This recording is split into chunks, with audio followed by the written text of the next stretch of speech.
There's a story about a child who asked their parents on the way to church one Sunday, "What do we get at church?" When the parents looked puzzled, the child explained, "Well, at the library we get books, at the bank we get money, at the grocery store we get food. What do we get at church?" We might ask ourselves the same question: what do we get at church? Some might say it's hope, insight, inspiration, support, or connection. Yet these blessings can come to us through other sources, like friendships, family, counseling, good music, good friends, or a good book. So what is the unique blessing we get from church that we can't get anywhere else? Some might say faith. And if so, what does it mean for us as Unitarian Universalists when we say we are a people of faith? How can we lay claim to faith without the certainty of dogma, doctrine, or creed that attests to the existence of a God? After all, isn't religion based on a belief in God?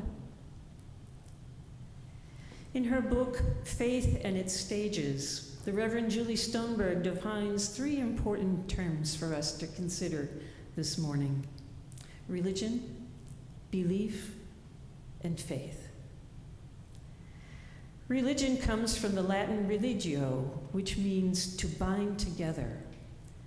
So religion is that which connects us to each other.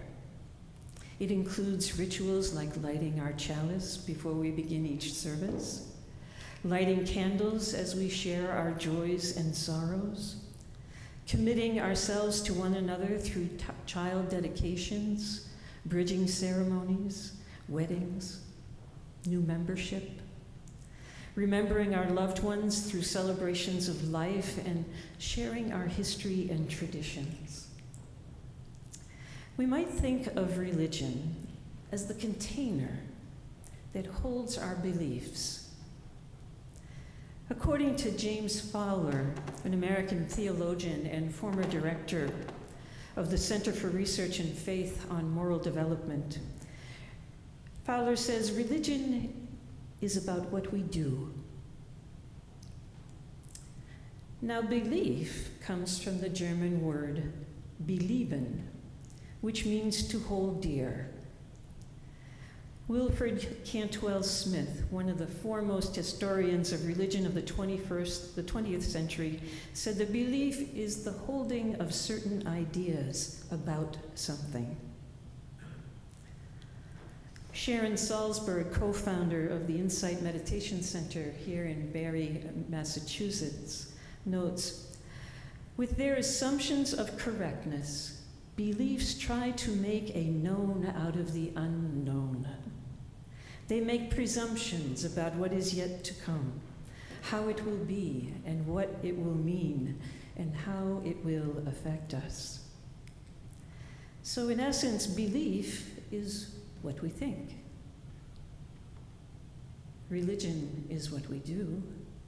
Belief is what we think. As Unitarian Universalists, that which we hold most dear are our 7 principles and 6 sources. And I'm not sure what the Article 2 configuration will be called, but I'm already embracing that with the ethic of love in the center and all the petals around.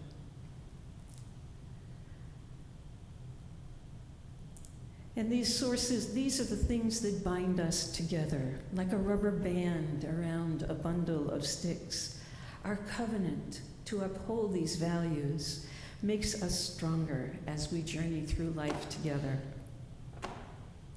Now, faith, Stoneberg says, comes from the Latin word fides, which means to trust. According to Fowler, faith refers to our most fundamental orientation to the world. our basic images and core assumptions about how the world works and where is our place in that world.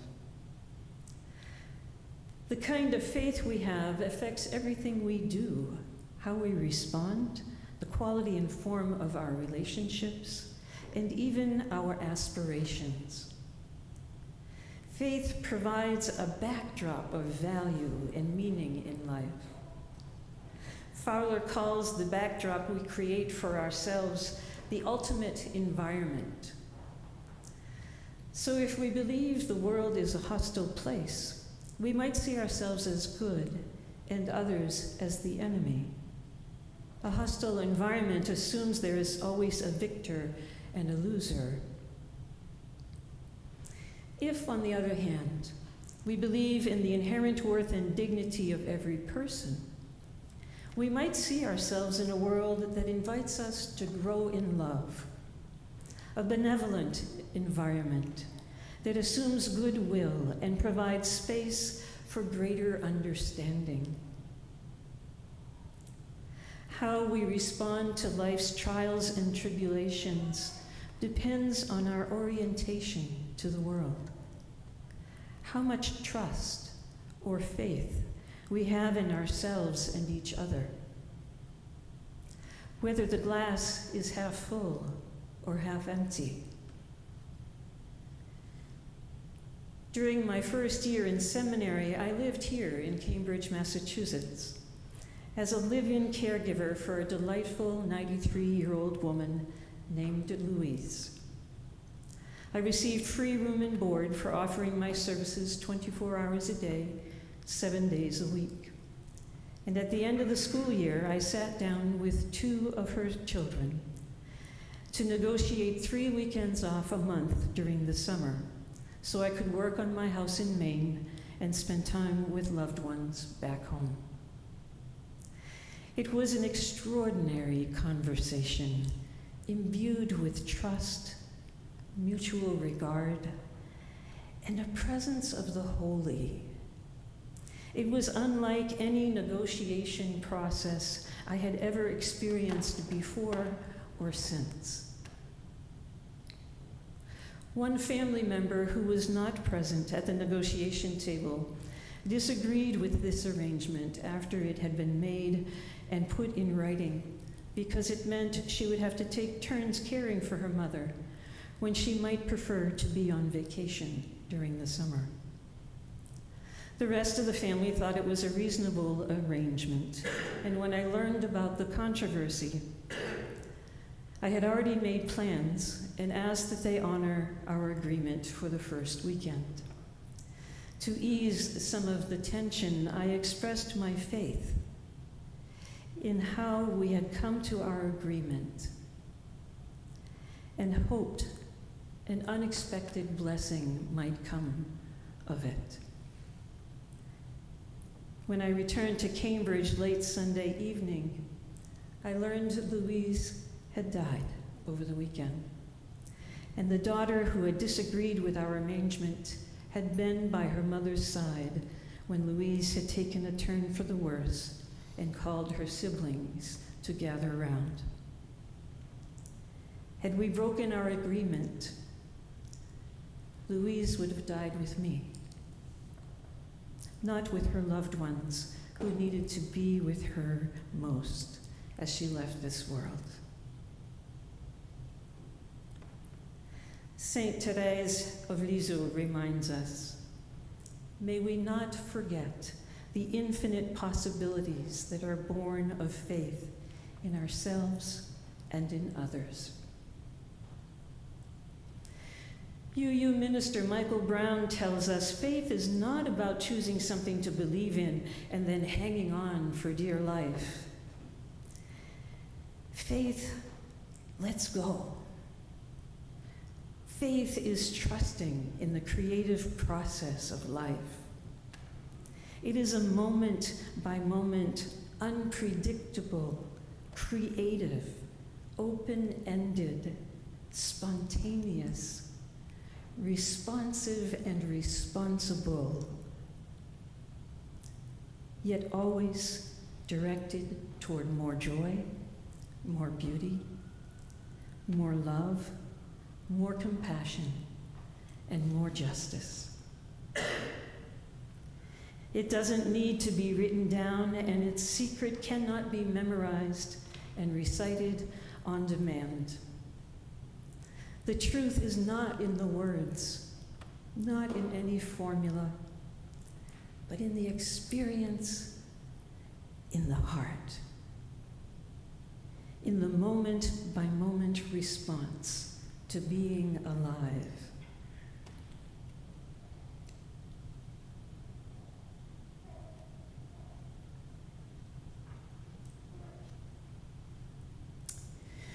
I remember going to a leadership conference with a member of my home church years ago before I entered seminary. My friend Lynn had been coping with the stress of caring for her husband, who had been diagnosed with Alzheimer's, and they were raising their 10-year-old granddaughter. I knew a day-long conference would provide her with some much-needed respite. I was surprised, however, to learn that she was still asleep when I arrived to pick her up that morning. She answered the door sleepy-eyed and suddenly was mortified when she realized she had forgotten about the conference. She scurried about the house to get ready, and once in the car, apologized profusely for making us late. And I just looked at her and calmly reassured her her state of mind was much more important to me than when we arrive at the conference. Once she realized I truly was not upset, she relaxed, and we enjoyed each other's company for the rest of the drive. When we arrived half an hour late, we learned that the presenter had been stuck in traffic coming out of Logan Airport and had arrived only a few moments before us. Lynn was flabbergasted that anyone else would have been upset with her for being late, and by some miracle that we had not missed any of the conference. Salzburg reminds us it is the act of offering our hearts in faith that transforms and saves us.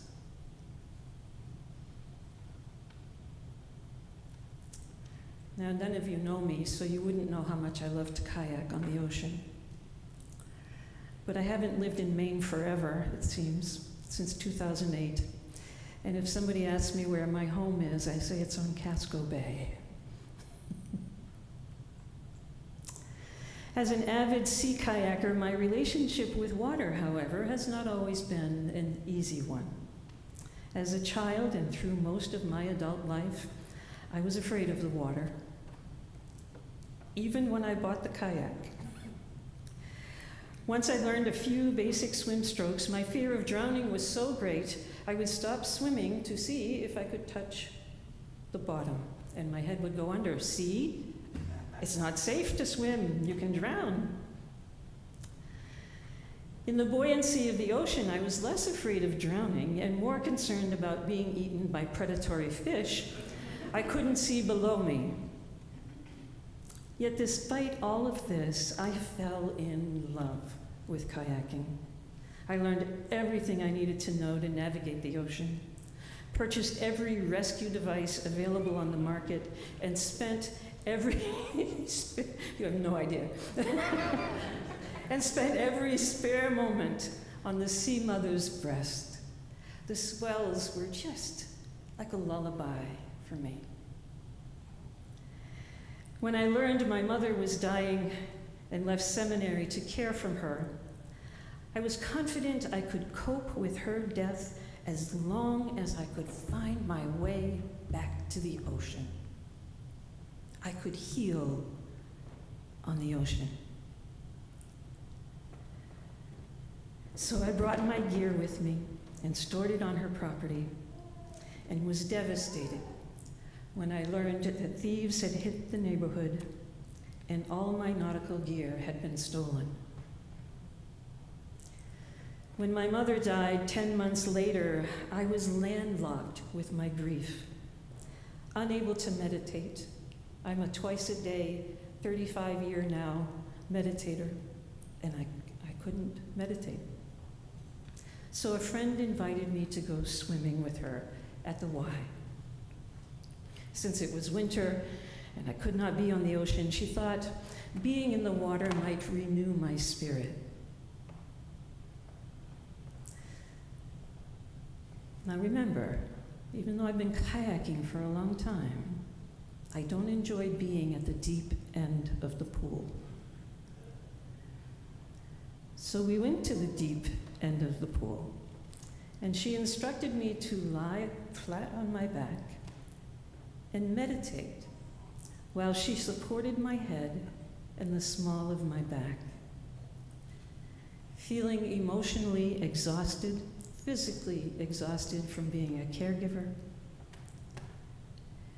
and feeling completely safe and supported in her presence, I entered into a deep, healing, meditative sleep.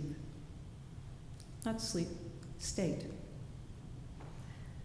40 minutes later, I opened my eyes to see her patiently awaiting my return and tenderly watching me float. My spirit had been renewed and my gratitude was so profound it took some time before I realized she was no longer supporting me. Without any effort on my part or hers, I was floating in a state of complete and utter peace. When I returned to school in Newton, Massachusetts, I went swimming in Crystal Lake. It's not a big lake, but it's deep in the middle. And for the first time in my life, I swam out to the middle of the lake, floated on my back with my hands behind my head and my ankles crossed. I had become the boat.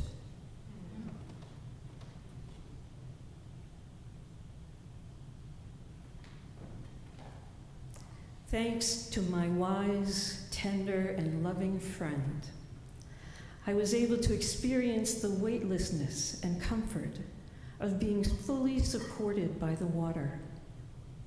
The water was no longer my enemy capable of drowning me or harboring dangers I could not see. I had placed my trust in the water and had become one with it. It was a major turning point in my grief when my faith shifted from the one who gave me life to me.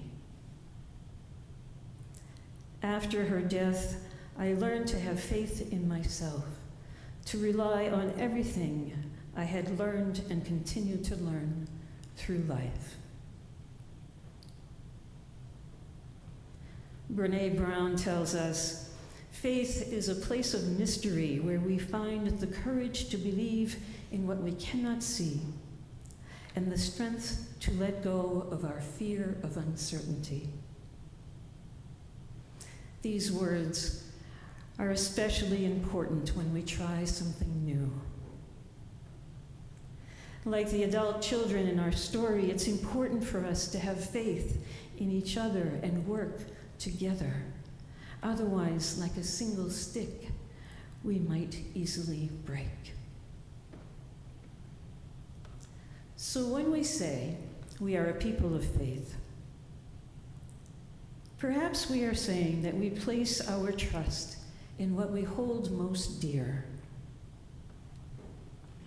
Be it a loving God or goddess, a benevolent universe, ourselves, or each other. As Mohandas Gandhi tells us, faith is not something to grasp. It is a state to grow into. It is the substance of things hoped for, the evidence of things not seen. And so, my friends, let us walk together then in faith. May it be so.